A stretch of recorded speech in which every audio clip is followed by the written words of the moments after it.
بسم الله الرحمن الرحیم الحمد للہ والصلاة والسلام علی من لا نبی بعد۔ جیسا کہ آپ کو معلوم ہے کہ ہم نے ایک سیریز پیغام اصلاح کے شروع کیا تھا، آج اس کے دوسرا قسط ہے۔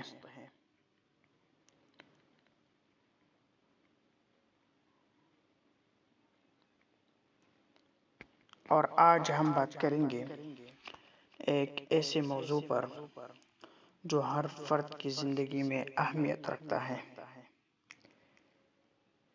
وہ ہے سچائی۔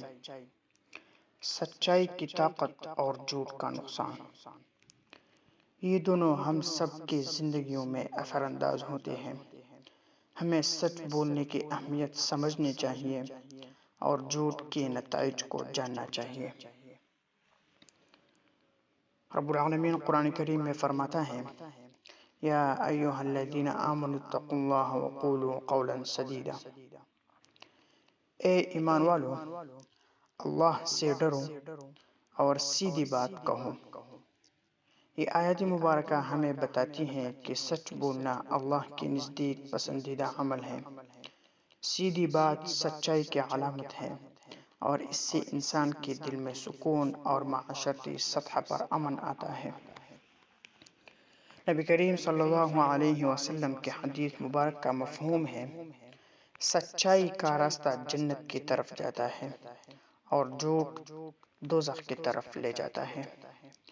یہ حدیث ہمیں بتاتی ہے کہ سچائی نہ صرف دنیا میں کامیابی کا باعث بنتی ہے بلکہ آخرت میں بھی اس کا انعام ہے۔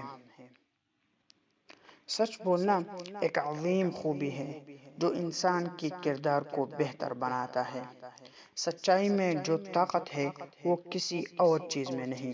سچ بول کر ہم اللہ کی رضا حاصل کرتے ہیں اور معاشرے میں اعتماد اور محبت پیدا کرتے ہیں۔ جب ہم سچ بولتے ہیں تو ہمیں سکون ملتا ہے، لیکن جھوٹ کے پیچھے چھپ کر ہم ہمیشہ خوف اور پریشانی میں مبتلا رہتے ہیں۔ جھوٹ نہ صرف ہمارے اپنے دل کو نقصان پہنچاتا ہے بلکہ پوری معاشرے کو بھی متاثر کر سکتا ہے۔ جھوٹ ایک ایسی چھوٹی سی بات بھی بڑی تباہی کا سبب بن سکتے ہیں۔ جھوٹ کی ایک چھوٹی سی بات بھی بڑی تباہی کا سبب بن سکتی ہے۔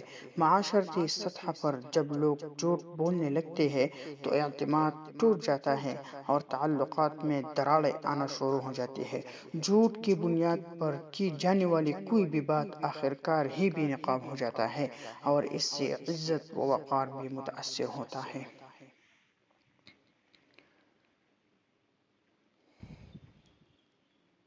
آج کے اس قسط کا پیغام یہ ہے کہ ہم سب کو سچ بولنے کی عادت ڈالنی چاہیے اور جھوٹ سے بچنا چاہیے۔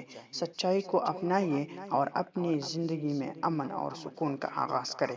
اگر ہم سچ بولتے رہیں گے تو نہ صرف اپنی زندگی کو بہتر بنائیں گے بلکہ پوری معاشرتی نظام میں بھی تبدیلی لائیں گے۔ اللہ ہمیں سچ بولنے کی توفیق دے اور ہمیں جھوٹ سے بچائے۔